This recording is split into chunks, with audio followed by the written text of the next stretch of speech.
আসসালামু আলাইকুম friends, welcome back to my channel. তো আজ আমি বানাবো মাটন বিরিয়ানি। তো এখানে আমি নিয়েছি মাটন 500 গ্রাম। আর মাটনটা খুব বেশি বড় সাইজের কাটা নেই, মিডিয়াম সাইজের আছে। আর এখানে নিয়েছি বাসমতি চাল। তো চালটা 20 মিনিটের জন্য ভিজিয়ে রেখে দেব। তো এখানে পানি অ্যাড করে দিলাম। তো এখানে আমি নিয়েছি আলু। আলুটা আগে থেকে ভেজে নিয়েছি আর আলুর মধ্যে দিয়ে ভেজেছি জাফরান আর লবণ। আর এখানে আমি ভেজে নিয়েছি পেঁয়াজের বেরেস্তা। তো পেঁয়াজের বেরেস্তার মধ্যে অল্প চিনি মাখিয়ে রেখেছি, তাহলে বেরেস্তাটা মুচমুচে ভাব থাকবে। তো এই হাঁড়িটি রান্না করব। তো এটার মধ্যে মাটনটাকে ঢেলে নিচ্ছি আর দিয়ে দিচ্ছি 2টো মিডিয়াম সাইজের পেঁয়াজ কুচি। তো মাটনটাকে আমি দেখুন সেজে রান্না করব। তো এখানে আমি সমস্ত মশলা অ্যাড করে দেব। দিয়ে দিলাম আদা রসুনের পেস্ট। আর তো আদা রসুনের পেস্টটা পরিমাণ মতো একটু বেশি দেবেন। তো যেহেতু এটা মাটনে একটু মশলার ভাগটা বেশি দিতে হয়। আর দিয়ে দিলাম স্বাদ মতো লবণ। আর এখানে দিয়ে দিচ্ছি 1.5 চা চামচ মতো লঙ্কা গুঁড়ো আর ধনিয়া গুঁড়ো, আর দিয়ে দিচ্ছি সাথে জিরে গুঁড়ো।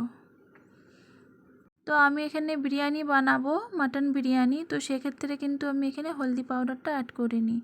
আর দিয়ে দিলাম 2টো তেজপাতা আর কিছু নিয়েছি গোটা মশলা। তো গোটা গরম মশলার মধ্যে এলাইচি, দারুচিনি, লবঙ্গ এইসব মশলাগুলো অ্যাড করেছি। আর এখানে আমি দিয়ে দিলাম সরষের তেল আর সাদা তেল। তো দেবার পরে ভালো করে মাখিয়ে নেব। মাখানোটা যদি একটু সময় নিয়ে করেন, মাংসের টেস্টটা কিন্তু অনেকটা বেশি হয়ে যাবে। আর তাহলে কি হয়, মাংসের মধ্যে মশলাটা খুব ভালোভাবে ঢুকে যায়। তো এভাবে আমি বেশ কিছুক্ষণ মাখিয়ে নেব। তো আমি দেখুন মাংসটাকে না কষানো ছাড়াই আজ এইভাবে আমি মাংসটাকে রান্না করব। তো এখানে ঢাকা দিয়ে দেবো 10 মিনিট মতো রেখে, তারপরে গ্যাস চুলায় বসিয়ে দেব। তো সেজে গ্যাসে চাপিয়ে দেবার পরে 5 মিনিট মতো হাই হিটে জাল করে নিয়েছি। তো এখানে এবার ঢাকনাটা খুলে খুব ভালোভাবে মাংসটাকে কষিয়ে নেব। তো যেহেতু এটা মাটন, একটু খুব ভালোভাবে না কষালে মাটনের একটা স্মেলটা রয়ে যাবে। তো চেষ্টা করবেন খুব ভালোভাবে কষিয়ে নিতে। তো মাটনটাতে আমি এখনও অবধি পানি দিইনি গো। আর হাতে মাখা যদি কোনো মাংস করেন, সঙ্গে সঙ্গে পানি না দিয়ে প্রথমে 5 থেকে 10 মিনিট মতো রান্না করে নেবার পরে যদি পানি দিয়ে কষান, তাহলে মাংসের টেস্টটা অনেকটা বেশি হয়।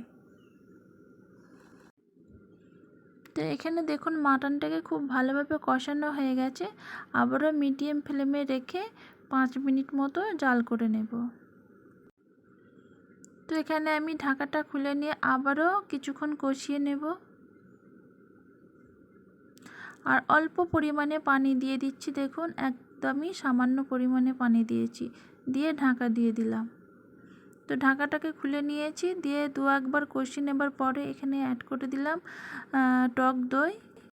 তো টক দইটা আমি অ্যাড করেছি মাটনটা খুব ভালোভাবে সিদ্ধ হয়ে যাবার পরে। তো টক দইটাকে খুব ভালোভাবে মাটনের সাথে মিশিয়ে নিচ্ছি।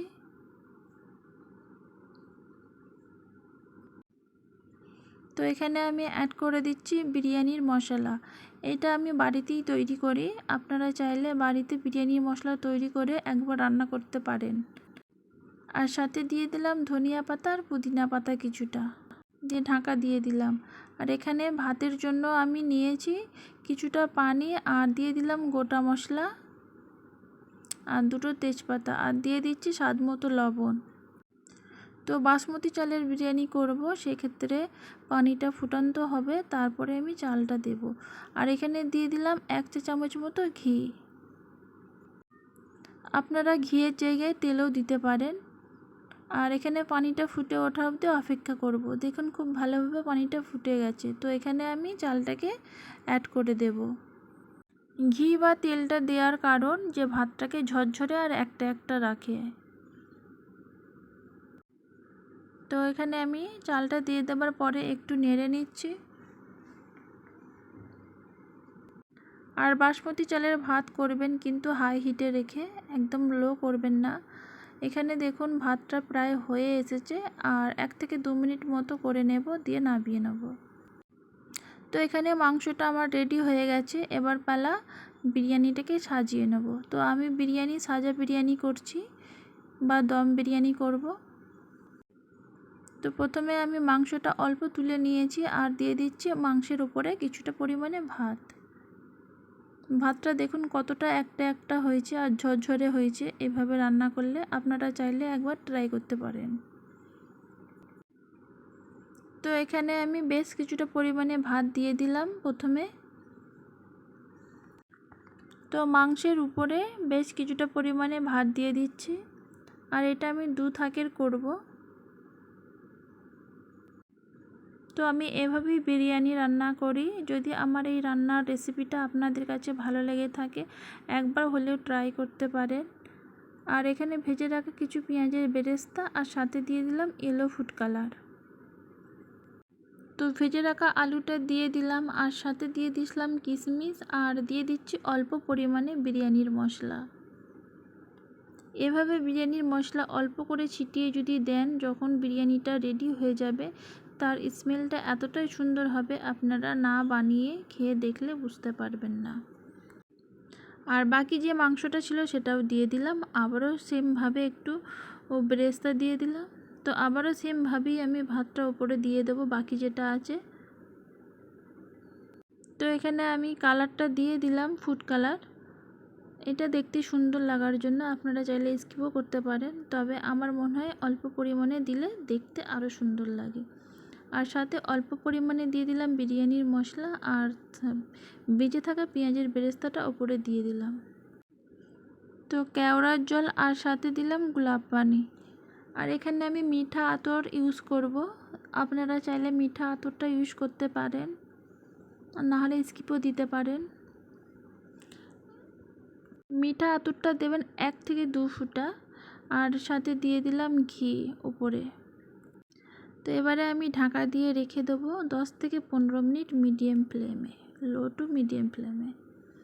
তো ভাপ হয়ে গেছে, ভাতটা খুব ভালোভাবে রেডি হয়ে গেছে। তো এখানে আমি একটু পরিবেশন করে দেখিয়ে দিচ্ছি। ভাতটা দেখুন কতটা ঝরঝরে হয়েছে, আর একটা একটা হয়েছে, দেখেই বুঝতে পারছেন। তো আর বেশি বড় করলাম না, ভালো লাগলে লাইক কমেন্ট শেয়ার। আবারও নেক্সট কোনো ভিডিও নিয়ে চলে আসবো। আল্লাহ হাফিজ।